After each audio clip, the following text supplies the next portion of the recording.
I'm Sybil Jordan Hampton, and I was the youngest of the 5 students who made up the second class of Negro students desegregating Little Rock Central High School. Little Rock was a segregated but progressive city in the South. As a little girl, I would go downtown to pay the telephone bill for my parents or other bills, and I rode the bus. And my parents trained my brother and myself very carefully to, when we were alone, to know that if you got on the bus, you went to the back of the bus.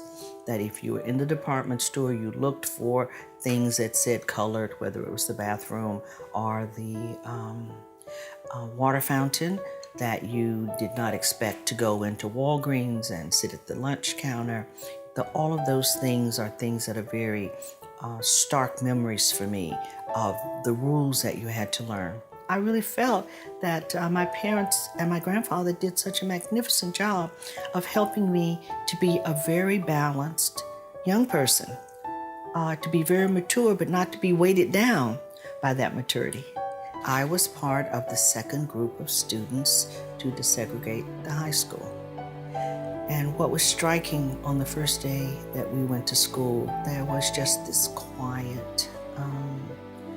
And we discovered that while people would certainly not hesitate to call us the N-word a million times a day, there was nothing else.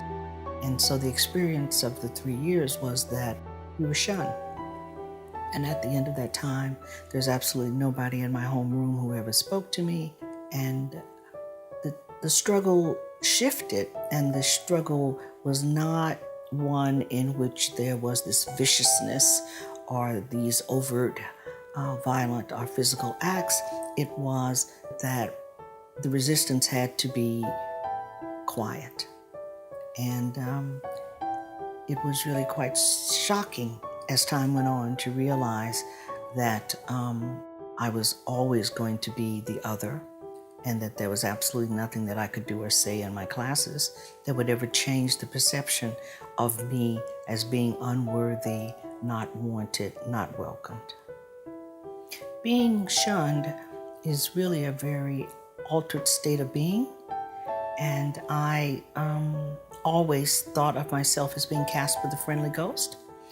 That I was present. I knew I was present, and just because other people didn't acknowledge that I was present, certainly did not cloud my own thinking about who I was.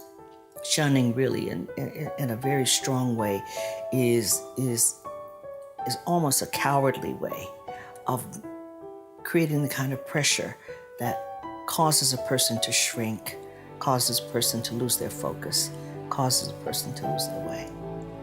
And so it was my hopes and dreams and my goals, but also my commitment to being in the struggle for my people that kept me on every day being able to keep my head up high, do what I had to do, and never feel that I couldn't go back another day.